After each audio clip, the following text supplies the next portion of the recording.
Well, that was Michael Shaw, a former CIA officer, speaking to Ross a little bit earlier. And we're now being told that the CIA director, Leon Panetta, is saying that al-Qaeda will almost certainly attempt to avenge bin Laden's death.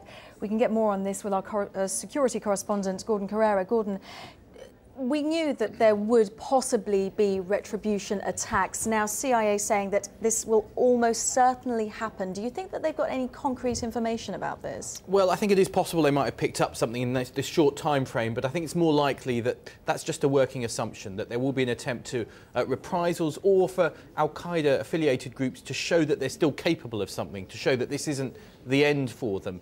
Now, of course, those groups have been trying to carry out attacks for some time and in many cases have not been succeeding at major attacks, although we even saw something in Morocco just last week. So I think we're probably more likely to see lower level violence or lower level attacks in the short term as a result of this. But some of those groups, like the one in Yemen, which is particularly dangerous, there's not much sign that it will be damaged in itself by Osama Bin Laden's demise. The links there were very tenuous, the communications links between the two anyway. Now, the Americans are saying that they did not share information with the Pakistani intelligence security services.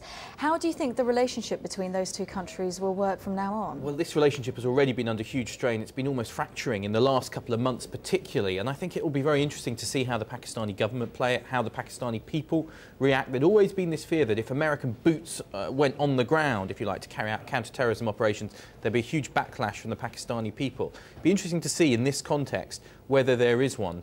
For the government, it's very difficult. Either the Americans are operating without any permission or they've been complicit in American operations. What did they know about bin Laden's whereabouts? Should they have known about bin Laden's whereabouts? All those questions and issues will put more strain on that difficult relationship, which is still a very important relationship.